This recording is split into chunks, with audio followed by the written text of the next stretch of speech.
You didn't pick your bias on accident. You tell yourself it's the talent, the stage presence, the laugh, maybe even the shoulders. But that's the lie you use so you don't have to admit the truth. You chose the one that feels familiar in your bones. This video isn't about ATEEZ, it's about you. It's about the trait you swear you've worked on but still keep folded neatly in your back pocket, just in case.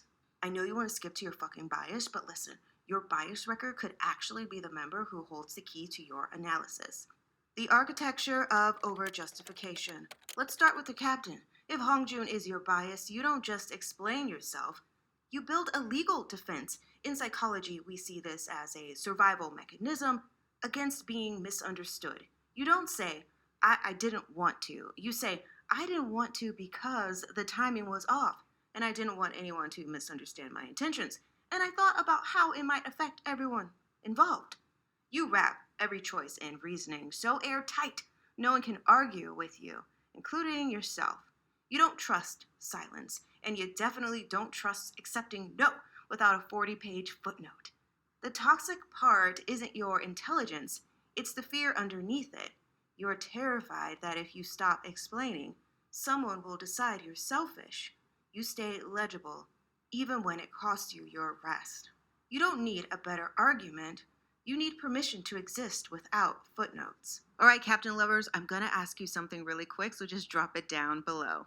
What do you believe would happen if you stopped explaining yourself? Now, I know it feels like I'm trying to expose you. I want you to be honest with yourself and honest with me because I am your therapist. No, I'm not. I'm not your therapist. Let me ask you this question again. What do you believe would happen if you stopped explaining yourself? And I don't want you to feel like, you're being judged in silence because that's definitely something that Park Seonghwa would do. I mean, Seonghwa, the verdict of silent judgment. If Seonghwa is your bias, and he is my fucking bias, you don't raise your voice. I just did. You don't need to. You observe, you catalog, you remember. You tell yourself you're just not reactive. But let's be honest, you notice everything. You notice who didn't show up, who changed their tone, and who disappointed you quietly. And you never say it. You stay composed. You stay gracious, but inside, you're stacking receipts like fine china. Your judgment isn't loud, it's surgical. The toxic part is thinking your silence makes it harmless. It doesn't. Oh, shit. It just means no one knows the verdict until you've already emotionally left the room. I'm so guilty of this. Are you? Drop it down below. Seonghwa kind of exposed all of us, which I dislike because he is my bias and I did write the script, so I think I like dragging myself as well. But let me ask you this question really quick. What disappointment are you still carrying quietly? And this probably is one of the worst things that can happen to you or to someone that you know. You're still carrying a disappointment, and sometimes these disappointments can go into other parts of your life and you feels like you have a chip on your shoulder, but don't, because you actually could infect another relationship, friendship, whatever, just a relationship. Keep things separate, but seriously, what disappointment are you still carrying quietly? You don't need to be harsher, you need to be braver with your disappointment. And I honestly don't like that. I really do love to be a people pleaser. And sometimes I think that is my bias, but never mind, he's next. So let's just get into Or better yet, have get into us. The trap of people pleasing. If is your anchor, you are nice, painfully nice. You check in, you accommodate, you adjust, and everyone loves you for it. But here's the internal audit. You confuse being liked with being safe. You say yes when you mean I'll regret this. You laugh when something actually hurt.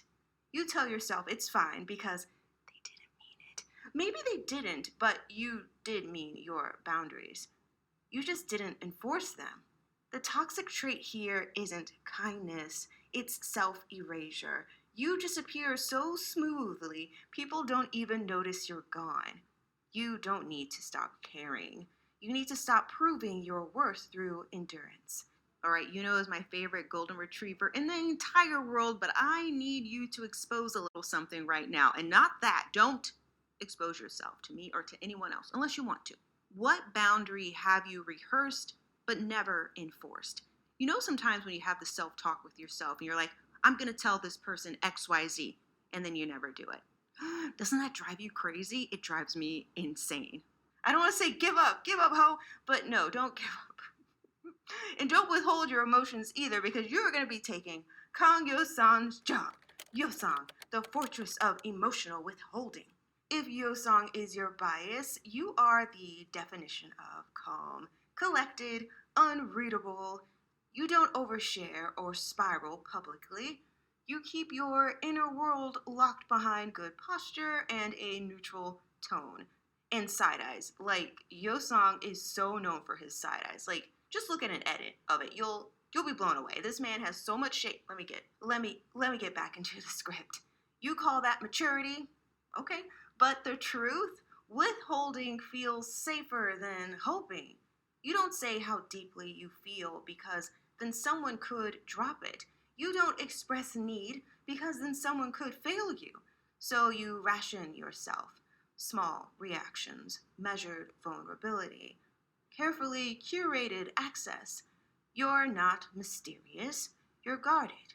You deserve to be met where you are, not admired from a distance you created. Okay, Yeosang seems very quiet, but you know what? Since you bias him, I think you have a few things hidden underneath, and let me ask you this question and drop it down below.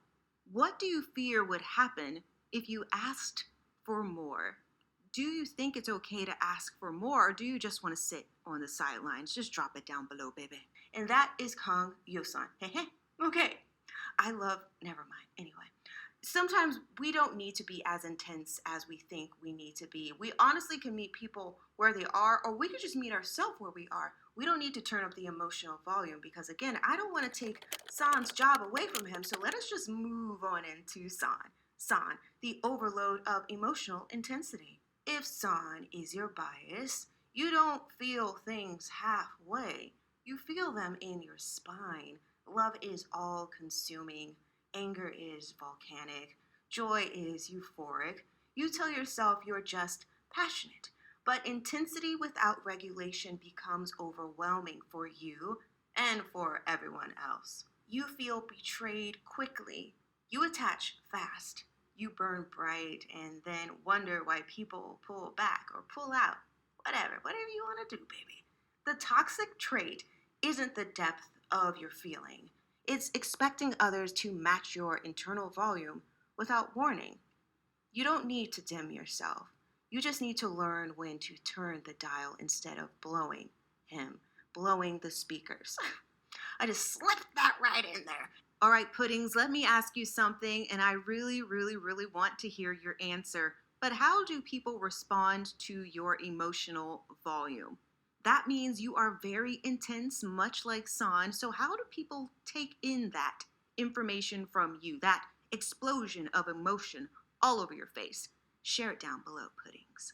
And you know we go in birth order here, and I see in the analytics a lot of you land on Mr. Song Mingi. And I love that for you, and I love that for us. I feel like he's like the biggest wrecker on the channel, but I don't know. Let me know down below if Song Mingi is your wrecker. Let us get into Mr. Victor Mingi, the pattern of avoidant processing. If Mingi is your mirror, you're not ignoring the problem. There's such a problem. You're processing. Roof. I'm gonna act up on his part, just so you know. So you need time. You need space. You need to sit with it, or on him, whatever. Sometimes that's true. It's always true. But sometimes you're hiding behind contemplation because action feels terrifying. You overthink instead of responding. You intellectualize instead of deciding. You wait for a clarity that never arrives because clarity requires movement. The toxic part is the pause that becomes a pattern. People don't know if you're coming back, on their back, or whatever. Opportunities expire while you're still considering. You don't need more thoughts, okay? You need courage in motion. Fix on! Okay, fix on! Lovers, let me just ask you this really quick. I'm having a moment. What decision are you delaying because it might change everything?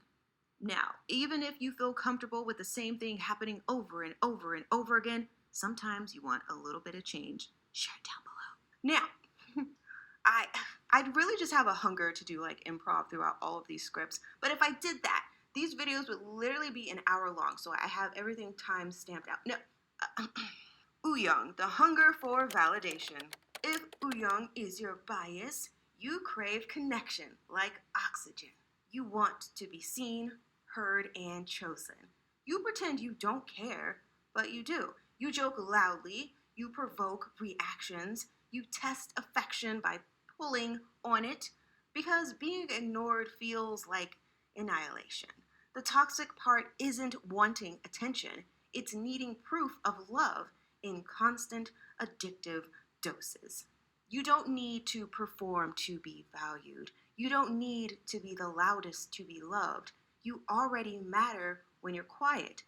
You just don't believe it yet. Okay, Wammies, I think I love dragging you all the most for the filth, but when you are quiet, which is probably very rare, what do you fear disappears? Let me ask you this another one because I have to know if this one also makes you feel called out. So, what would unconditional presence look like for you? This means you don't have to perform or anything. The people in your life just accept you for who you are. Drop it down below, my little hoochie. And Wammies, if that's true, if you feel like I dragged you for the filth, if you felt that I've been reading your diary, I'm under your bed, and all of the things, drop it down below. Now, we're moving on to the maknae. Generally, I write him as like a very stoic character. Again, I'm not a therapist or any of those things. I'm just a delusional lady on the internet. But let us get into Jongho, the isolation of the stoic wall. Finally, if Jongho is your bias, you are strong. You endure, you push through, and you hold it together. You pride yourself on that resilience, but your strength has become a fortress. You don't ask for help because you don't want to be a burden. You don't express pain because you don't want to fall apart. So you carry it alone. The toxic part is mistaking isolation for self-sufficiency.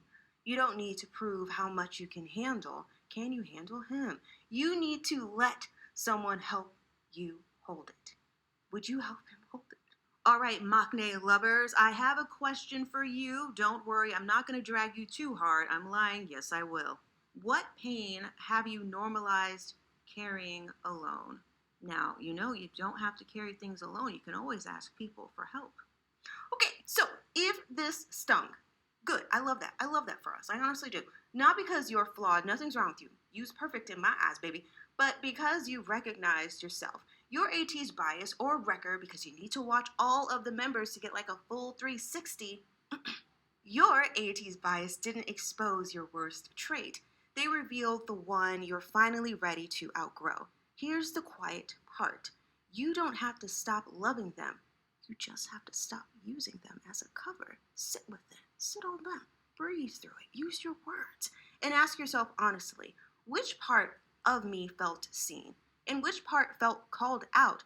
I'll see you in the comments for this self-drag because, I dragged you. But you're kind of like auditing your own behavior. So be brave. You can do this. I believe in you. Okay,